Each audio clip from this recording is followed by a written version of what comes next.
Bismillahirrahmanirrahim. Assalamualaikum warahmatullahi wabarakatuh. Alhamdulillah wassalatu wassalamu ala nabiyyina wa habibina wa qudwatina Muhammad wa ala alihi wa sahbihi ajma'in. Qala Allah fil Qur'an, a'udzu billahi as-sami'il 'alim minasy syaithanir rajim. Bismillahirrahmanirrahim. Alladzina yu'minuna bil ghaib wa yuqimuna as-salah wa mimma razaqnahum yunfiqun. Shadaqallah wa sadaqa rasuluhu wa ba'du. Jamaah yang mulia, pada siang ini saya ingin mengajak kita untuk mendiskusikan satu topik yang merupakan bahagian dari rukun iman, yaitu beriman kepada hari akhir. Kalau mau diperas lagi, maka ini masuk dalam bab beriman kepada yang gaib. Karena makna gaib adalah sesuatu yang secara harfiah dia yang tidak bisa didetek, bisa dilihat sekarang, at the moment. Tapi tidak ada alasan untuk menolak kemungkinan bahwa dia masih bisa dibuktikan nanti. Atau yang gaib memang sama sekali tidak ada kemampuan rasional kita untuk bisa mengungkapnya. Dan sebenarnya kajian-kajian tentang ini banyak dilakukan oleh orang-orang baik dari kalangan filsafat, kebatinan, orang-orang beragama maupun para ilmuwan. Kesalahan untuk mencari barometer atau mencari titik muntolak, titik tolak dari kajian ini, tidak sedikit orang akhirnya terjerumus dalam menolak kehadiran atau kebenaran adanya Tuhan, sehingga mereka menjadi ateis. Dan ini sudah disinyalir dalam Al-Quran, walaupun sebenarnya jumlahnya tidak banyak. Mereka mengeluarkan statement, ma hiya illa hayatunad dunya. Sebenarnya hidup kita ini kan cuma dunia. Jadi kaidah mereka, namutu wa nahya wa ma yuhlikuna illa dahr. Hidup mati kita itu cuma persoalan waktu saja. Jadi mereka melakukan penolakan terhadap peristiwa atau sesuatu yang gaib. Jadi segala sesuatunya harus rasional. Rasional itu artinya bisa dibuktikan oleh kemampuan berpikirku. Padahal kemampuan berpikir kita relatif. Bapak dengan saya tidak sama itu tingkat kemampuannya. Makanya orang-orang rasional atau orang-orang rasional tidak sepenuhnya mereka adalah orang-orang rasional. Tidak sedikit mereka juga taklid kepada orang-orang yang mereka tokohkan atau dalam tanda petik mereka nabikan sebagai orang rasional. Ini terjadi di kalangan kelompok misalnya jaringan Islam liberal. Di jaringan ini siapa saja boleh memasarkan sebuah statement berpikir dia, dan hampir tidak ada penolakan apapun dari teman CS-nya, sekurang ajar atau sebenar apapun pemikiran itu. Nah, kenapa? Karena mereka mendewakan dan meletakkan rasionalitas sebagai acuan kebenaran mereka. Bahkan di titik ini pun Quran mereka rendahkan posisinya sebagai objek kajian rasional. Ini mohon maaf bahasa saya agak sedikit berat mungkin ya, tapi saya berupaya untuk bisa dipahami nanti. Jadi ketika mereka meletakkan Quran sebagai objek kajian rasional, mereka hanya menerima Quran pada hal-hal yang sesuai dengan pertimbangan berpikir mereka. Dan mereka tidak sungkan untuk menggugat Quran, bahkan menolaknya kalau menurut mereka itu tidak sesuai dengan dalil-dalil rasional yang mereka yakini. Nah, ini perlu saya berikan catatan ini, bahwa sebenarnya pendekatan rasional juga itu mirip seperti pendekatan seorang yang mengkaji seperti apa seekor gajah, sementara mereka berempat adalah orang buta. Di situ saja persoalan. Jadi mau seperti apapun, secerdas apapun mereka, maka jangankan mereka menemukan kebenaran mana itu gajah, di antara mereka berempat saja sebenarnya Kalau mereka mau jujur, mereka tidak akan akur itu tentang seperti apa gajah itu sebenarnya. Kenapa? Karena mereka terdinding oleh ketidakmampuan melihat sesungguhnya. Nah, persoalannya tipis bedanya itu di sini. Di mana itu? Di ketika saya lebih suka ketika saya tahu betul bahwa ada halangan. Ini wilayahnya adalah wilayah yang harus saya lihat. Saya meyakini dia ada karena saya sentuh, dia terasa. Maka di saat mata saya tidak mampu melihat seperti apa gajah itu, saya seharusnya percaya kepada orang yang bisa melihat, yang mendeskripsikan kepada saya itu gajah dan dia seperti ini. Inilah yang tidak dimiliki oleh orang-orang rasional itu. Mereka tidak mau terima penjelasan dari orang yang secara real melihat gajah itu. Kenapa? Karena menurut mereka penjelasan itu tidak rasional. Saya menjawab bahwa benar itu tidak rasional. Kenapa tidak rasional? Karena penjelasan dari orang yang secara real bisa melihat gajah dengan matanya, bagi orang buta hanya dibutuhkan dia percaya bahwa orang ini tidak buta dan bisa melihat semua komponen atau semua struktur atau semua tampilan gajah itu. Dan inilah yang tidak rasional. Saya ulang sekali lagi, apa yang tidak rasional itu? Mempercayai penjelasan orang yang tidak buta itu tidak rasional. Kenapa? Karena percaya itu tidak bisa dibuktikan. Saya mau sampaikan bahwa ini batas orang beriman dengan tidak beriman. Ini batasnya. Maka kita tidak bisa memaksa dia untuk percaya, karena percaya itu wilayah beriman, bukan wilayah berpikir. Dia boleh berpikir sampai pada batas puncaknya, dia tidak mampu lagi memikirkan.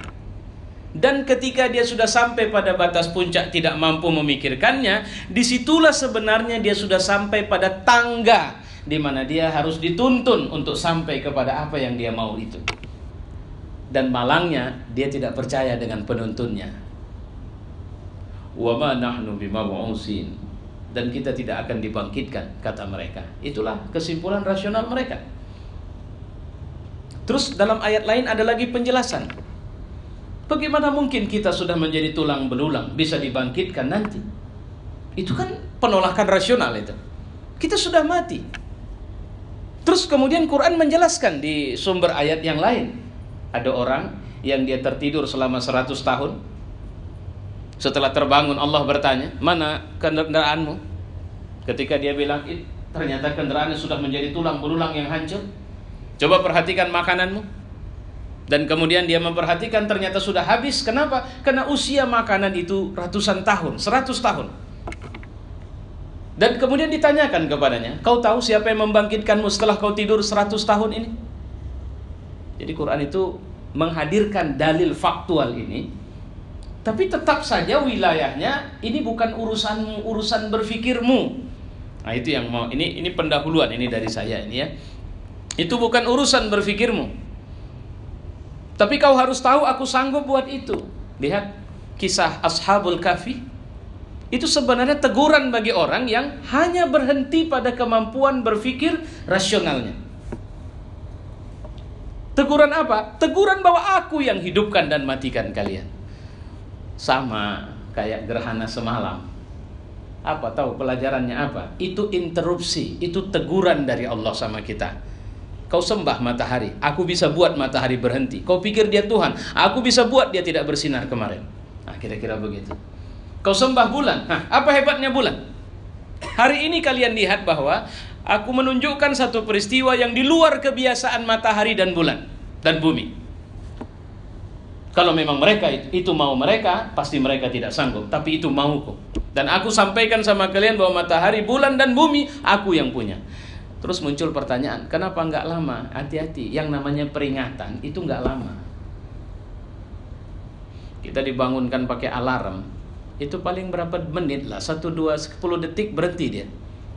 Karena nggak bangun, peringatan lagi datang. Ini kan kita dapat peringatan dari Allah nih. Jangan kalian pikir kalian di bumi milik kalian ini. Matahari yang bersinar itu milik kalian. Aku yang punya, aku bisa cegah dia bersinar. Kira-kira begitu.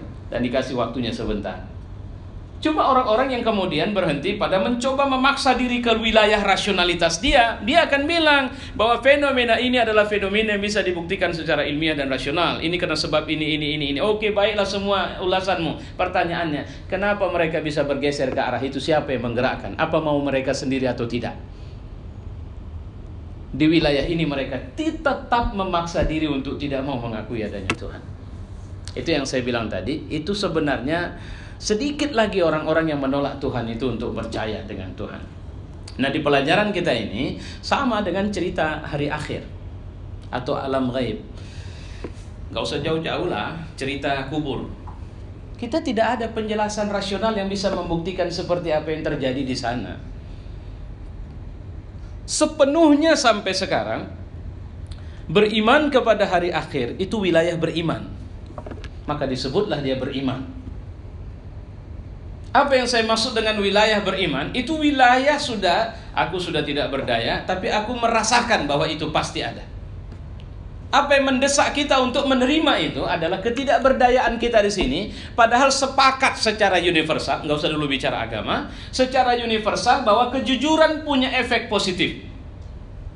Tapi kenapa aku jujur tidak pernah nampak hari ini di sini? Kenapa kebaikanku? Kenapa tanggung jawab yang kulakukan? Mereka semua tidak percaya kepadaku. Kenapa aku orang baik selalu dizalimi? Kenapa aku menunggu garis hierarki kenaikan pangkat dengan cara yang benar, tapi terlambat selalu, sementara orang-orang dengan cara menyuap dan sebagainya mereka lebih cepat? Kenapa? Kata-kata kenapa itu dihentikan dengan satu keyakinan bahwa jangan lupa bahwa yang punya dunia Tuhan, dan Tuhan sudah bilang bahwa dia juga punya akhirat.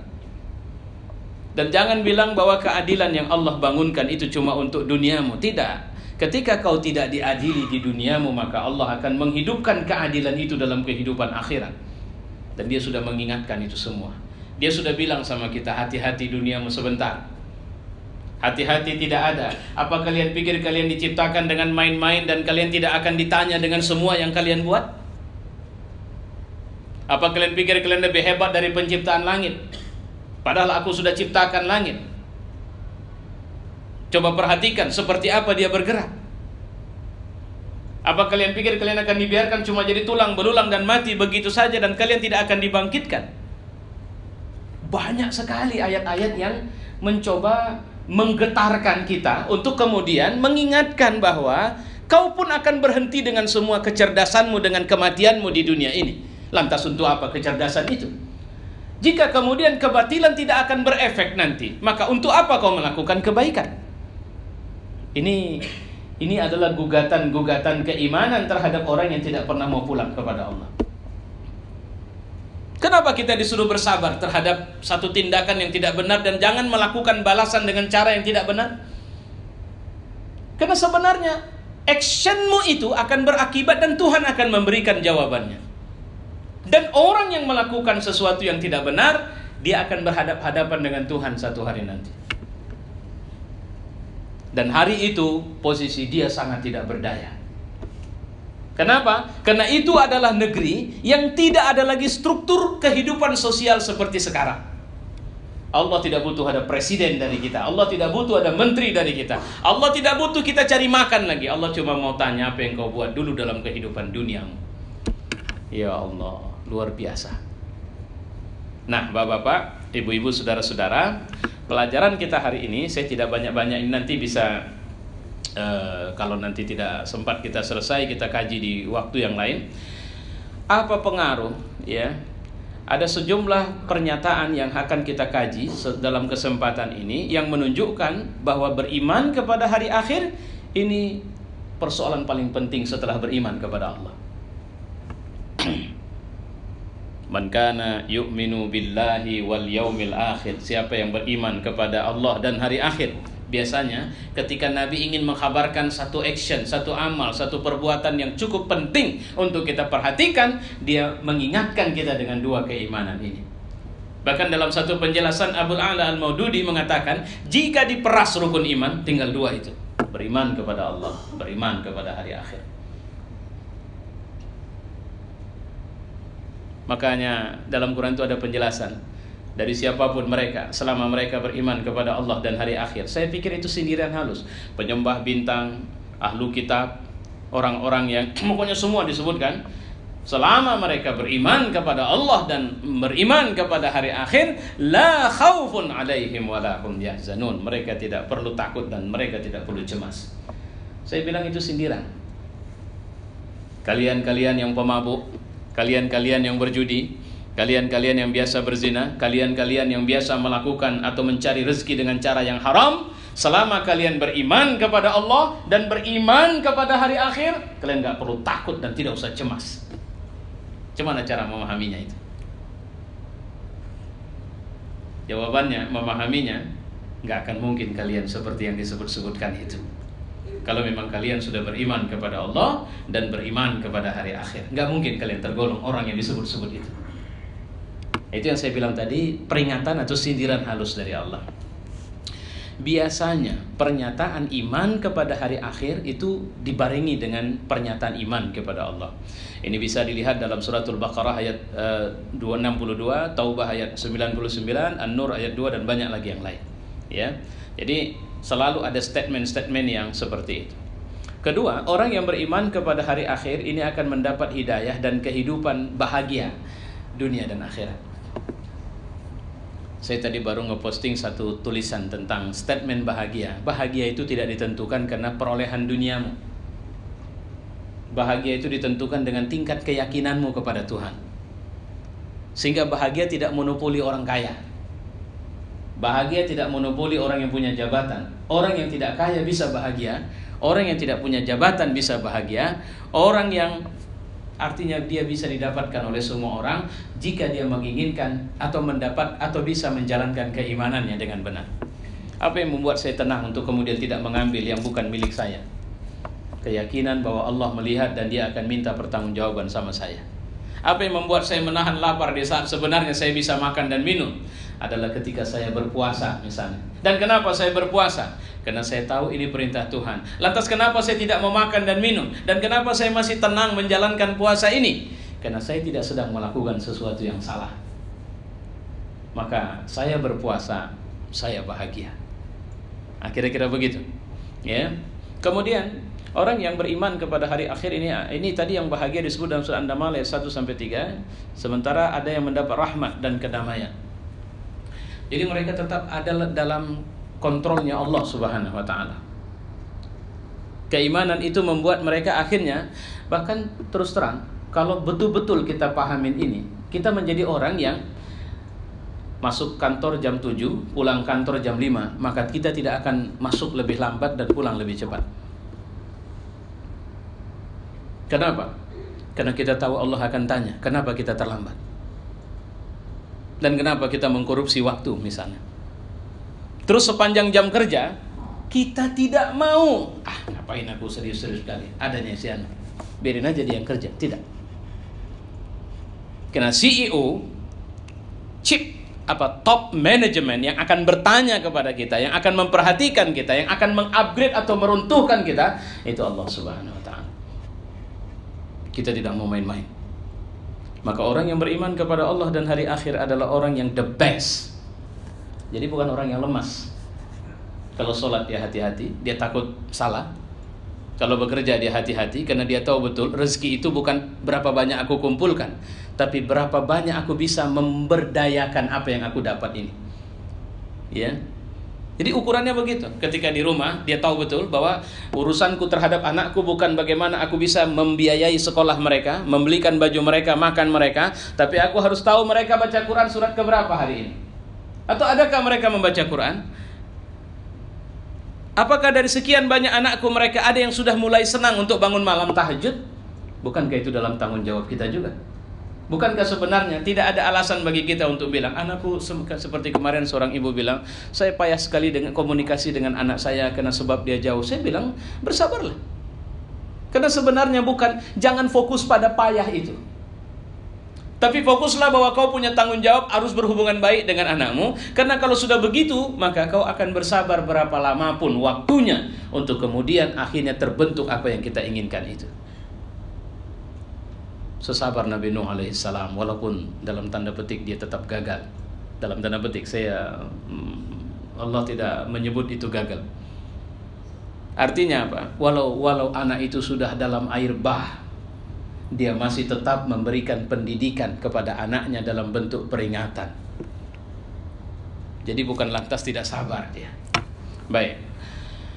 Orang yang beriman kepada Allah dan hari akhir termasuk orang yang khusyuk. Disebutkan dalam surat Baqarah ayat 45-46. Ya. Bahwa khusyuk itu berat. Ya. Kecuali bagi orang yang mereka itu meyakini alladzina yazunnuna annahum mulaqu rabbi. Mereka adalah orang yang menduga kuat, meyakini bahwa mereka akan ketemu dengan Allah. Ya. Jadi sebenarnya sederhana saja. Kalau ada pilihan dalam hidup kita untuk melakukan satu kebaikan yang menyelamatkan diri kita, pasti kita akan fokus untuk melakukan itu. Dan jika tidak berhasil, maka kita akan dihancam dengan kematian. Maka kita pasti akan berupaya untuk melakukan kebaikan yang dimintakan kita lakukan itu. Ya. Saya pikir ini catatan-catatan, saya tidak sampaikan dalam penjelasan yang banyak. Cuma kalau kita kafir terhadap penjelasan hari akhir, pastilah itu akan berakibat negatif. Ibarat layang-layang putus, maka dia mengira bahwa kehidupan yang dia lalui adalah kehidupan dia sudah sampai. Kalau dia sudah punya grade sekian, dia punya kekayaan sekian, apalah hebatnya bapak kalau sudah bilang sawitku sekian hektar, mobilku sekian, propertiku rame. Terus bapak orang hebat. Begitu datang orang minta sumbangan, hitungannya rame, sampai setengah jam berdebat dengan orang yang minta sumbangan, ujungnya ternyata tidak ngasih juga. Kan sama saja sama bapak, sama dengan tidak punya duit, selesai. Ada orang datang sama saya pinjam duit, saya tidak punya. Lantas dia pulang dengan tangan hampa. Ada orang datang kepada saya punya duit tapi tidak saya kasih, dia pulang dengan tangan hampa. Kan sama aja statusnya. Cuma sama status, beda efek. Yang tidak punya duit Allah tidak marah, tapi yang punya duit apa kata Allah? Kenapa? Enggak kau kasih. Apa masalahmu rupanya? Kurang ku kasih sama kau?